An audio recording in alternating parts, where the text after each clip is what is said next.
నమస్తే సార్, నా పేరు జంధ్యాల అంజని. మాది ప్రకాశం జిల్లా నాగులుపల్పాడు మండలం తిమ్మసముద్రం గ్రామం సార్.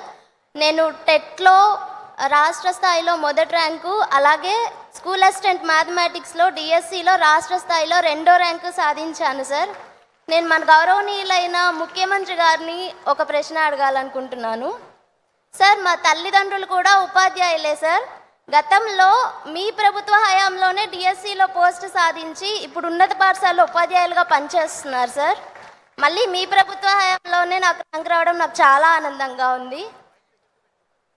నా డిఎస్సి జర్నీలో వాళ్ళు నాకు చాలా ఇన్స్పిరేషన్ సార్. అలాగే మీ నాయకత్వ ప్రయాణంలో మిమ్మల్ని ప్రభావితం చేసిన ఒక ఉపాధ్యాయుని గురించి మాతో పంచుకోగలరా సార్?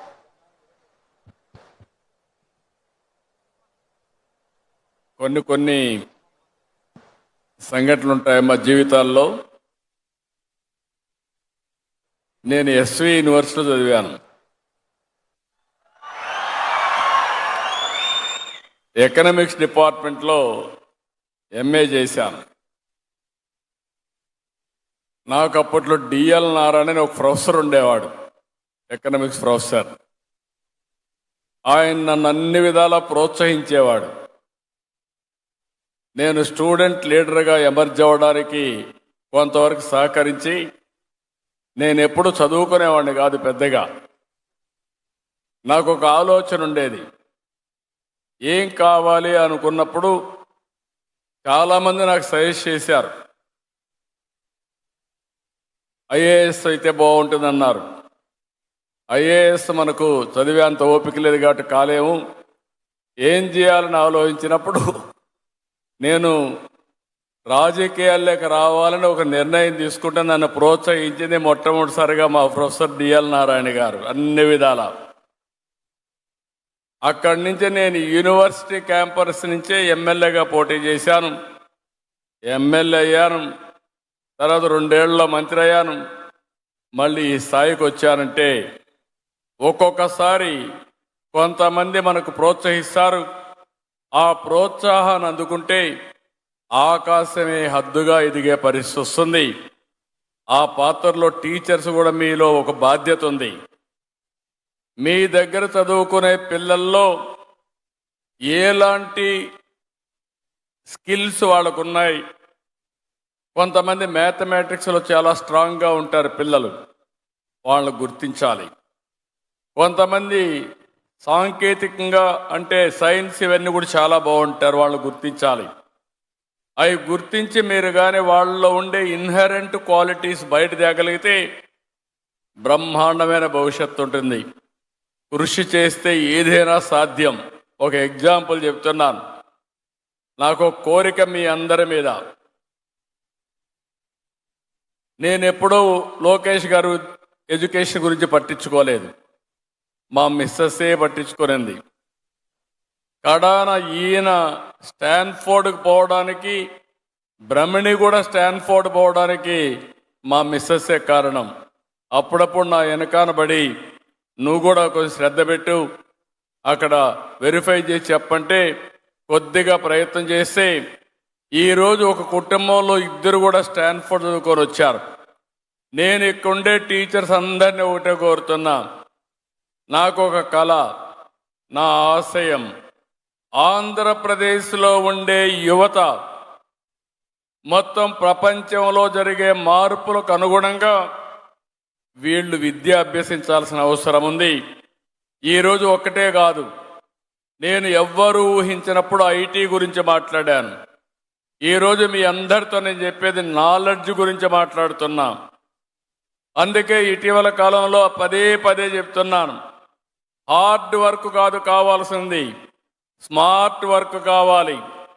టీచర్లు కూడా మీరు గుర్తుపెట్టుకోవాలి, సున్నితంగా మీ పిల్లల మనోభావాల ప్రకారం మీరు టీచ్ చేయగలిగితే బ్రహ్మాండమైన ఫలితాలు వస్తాయి. అలాంటి విద్యకు దోహదం చేయాలనే ఉద్దేశంతోనే ఈరోజు మీ అందరి దగ్గరికి వచ్చాం. నేను మళ్ళీ కోరుతున్నా, ఆంధ్రప్రదేశ్ యువత ప్రపంచంలో నెంబర్ 1 కావాలంటే ఆ శక్తి మీలో ఉంది. ఆ శక్తి నిరూపించాల్సిందిగా మరొక్కసారి మిమ్మల్ని అందరినీ కోరుతున్నా. చేస్తామని గట్టిగా చప్పట్లు కూడా చెప్పండి. చేసి చూపిస్తామని. ఏం తమ్ముళ్ళు మీరు, ఏంటమ్మా ఆడబిడ్డలు మీరు వెరీ గుడ్. ఆ నమ్మకాన్ని మీరు నిరూపించగలిగితే దీనికంటే మించిన ఆనందం ఉండదు. మనం శాశ్వతం కాదు, సమాజం శాశ్వతం. Thank you. Sir, me school టైంలో మీ మీద బాగా ఇంపాక్ట్ క్రియేట్ చేసిన టీచర్ గురించి చెప్పండి సార్. ధన్యవాదాలు నన్ను కూడా ఒక క్వశ్చన్ అడిగినందుకు. అంటే it makes me feel important. So ఆ విధంగా ఇద్దరు స్టార్స్ ఉన్న మధ్యలో ఆ విధంగా ఒక మంచి ప్రశ్న అడిగాడు. మీ జీవితంలో టీచర్ యొక్క ప్రభావం, నా జీవితంలో కాదు మనందరి జీవితంలో కూడా టీచర్ ప్రభావం లేదే ఈ స్థాయికి రాం. ఆ విధంగా మన గౌరవ ముఖ్యమంత్రి గారు కానీ, మన గౌరవ హెచ్ఆర్డి మంత్రి కానీ, ఇక్కడుండే అనేక మంది మంత్రులు కానీ, అందరి జీవితంలో తప్పనిసరిగా ఒక గురువు ఉంటాడు. ఆ గురువు కారణంగానే మన ఈ స్థాయికి వచ్చాం.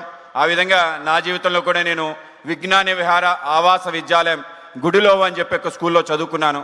ఆ స్కూల్లో అనేక మంది టీచర్లు అంటే మాతో పాటు చదివించి మాతో పాటు ఆటలాడుకొని తినిపించే విధంగా ఉండే ఒక వ్యవస్థ, ఒక గురుకుల పాఠశాల లాంటిది.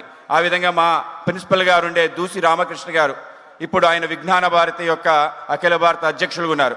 ఆయన అత్యంత సాధారణంగా అంటే చాలా చదువుకున్నాడు, పిహెచ్డి కూడా చేశాడు. కానీ అహంకారం లేకుండా మేము ఉదయాన్నే ఆటలాడుతుంటే మాతో పాటు ఆటలాడుకోవటం, అలాగే మేము భోంచేస్తుంటే పక్కనే కూర్చొని భోంచేయటం, ఆ విధంగా మాతో పాటు ప్రయాణం చేస్తూ మాకు విద్యలు నేర్పిన అటువంటి గురువుల కారణంగానే ఈ స్థాయికి వచ్చాం.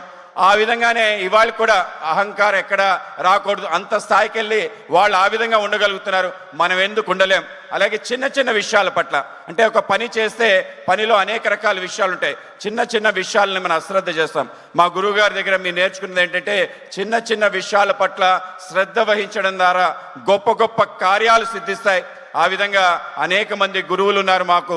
వినాయకరావు గారు, రామలింగ స్వామి గారు, మా హరిశ్చంద్ర ప్రసాద్ గారు, వాక్పతి రాజు గారు, వీళ్ళందరినీ గుర్తు చేసుకునే ఒక గొప్ప అవకాశం ఇచ్చావు కనుక ధన్యవాదాలు. కనుక మనందరి యొక్క లక్ష్యాలు అన్నిటినీ కూడా తీర్చిదిద్దేది, దిశ ఇచ్చేది టీచర్లు. కనుక అటువంటి టీచర్ని జ్ఞాపకం చేసుకునే ఒక గొప్ప అవకాశం. ఇంతమంది టీచర్లు కూడా ఆ విధంగా గుర్తుంచుకొని వాళ్ళలాగా మనం కూడా ఉండాలి, ఆ విధంగా ముందుకెళ్ళాలి. రేపటి తరానికి మీరు కూడా ఆ టీచర్లుగా మారి అందరికీ ఆదర్శంగా నిలవాలని చెప్పి అందరికీ ధన్యవాదాలు తెలుస్తూ ధన్యవాదాలు.